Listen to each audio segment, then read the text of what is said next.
Imagine being a master and you have trained your student for the last several years every single day. You taught him everything you know and then have to face him in a gladiatorial ring in a fight to the death. And if you refuse, your wife is going to be put to death. And if he refuses, his mother will be put to death. Imagine it. Well, all I can say is this. My student better give me everything he's got, because I would never hold back.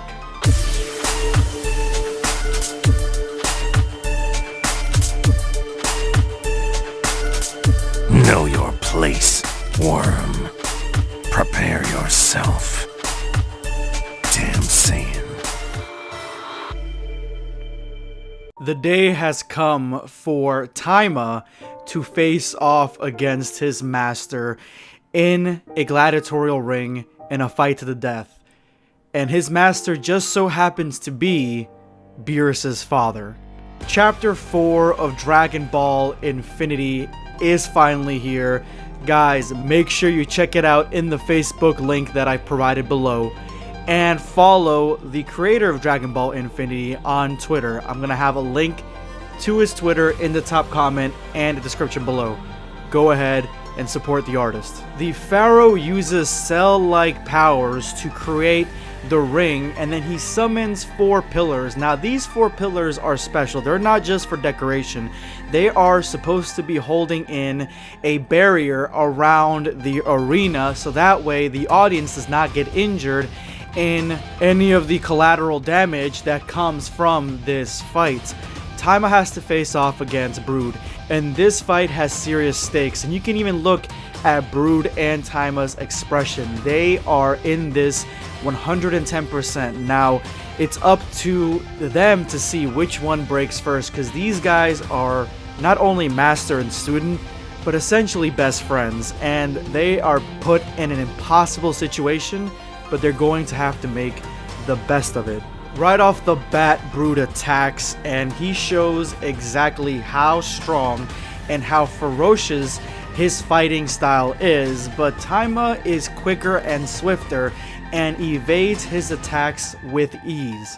Unfortunately, Taima still has much to learn, and he gets hit with a direct blast right to his torso, and he seems to be out of commission, and it also seems that Brood wants him to stay down, maybe pretend that he is dead. That way they don't have to go with the fight and kill each other so their loved ones don't die. But Taima stands up, his honor is on the line, and he powers up to attack Brood. Taima hits Brood with just a little bit of his power, and he goes flying back into the wall. And at this point, Taima's resolve completely breaks. And it makes sense a little bit because Taima is younger. He's basically a teenager, a young adult, and he is extremely cocky. He is far more powerful than he was at the beginning of this Dragon Ball fan manga. And so with his newfound power, he offers Brood a deal. They both take on the Pharaoh together. There's nothing really keeping them inside the arena. The barrier is only there so the audience doesn't get hurt, but they can fly out of the barrier anytime they want. The only thing that's keeping them there is the promise that the Pharaoh will kill their loved ones if they decide to leave. But Taima believes he can take on the Pharaoh as long as he's got Brood at his side. And it almost seems like Brood takes the offer until this happens.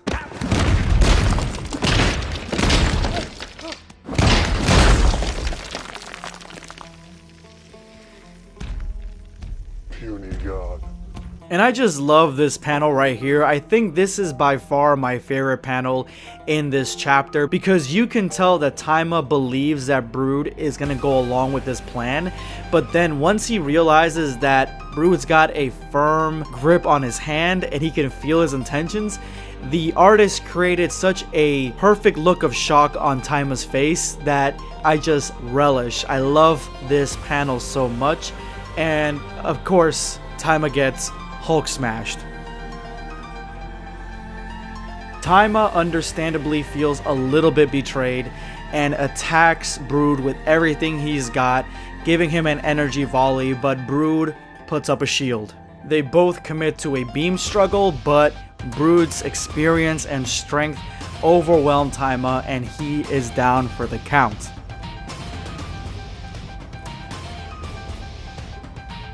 While he's down, he thinks about the consequences of him losing this match, and that is the Pharaoh killing his mother. And this puts him into a rage, and he goes into a false Super Saiyan transformation.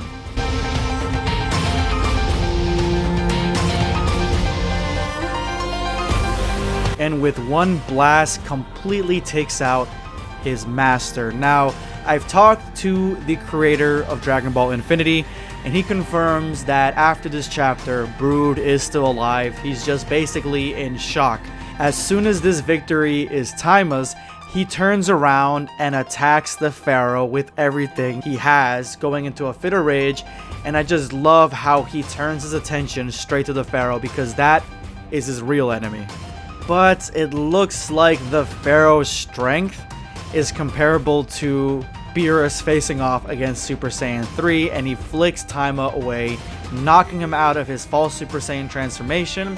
And then Pharaoh hits him right in the back of the head, and we go into a flashback sequence of Planet Vegeta, and this chapter ends in a cliffhanger.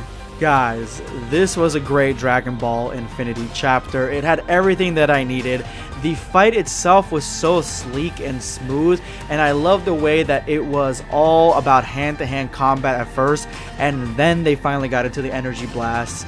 Even Taima having to charge up to be able to damage Brood even a little bit, and then going into his false Super Saiyan transformation and taking him out, that was great. His swift turn to attack the Pharaoh was also really good. I'm curious to see how this is going to play into Chapter 5, mainly because the glimpse we got of Planet Vegeta is completely different than anything we've seen so far in Dragon Ball Infinity, because of course Dragon Ball Infinity has a completely different aesthetic than Planet Vegeta. So I cannot wait to see Chapter 5. Jordan, you've done it. This is fantastic. Keep on going. Keep making chapters. This is great. Again, guys, make sure you go ahead and give Jordan some love on his Twitter. This is going to be Blackscape signing off. Take care, guys.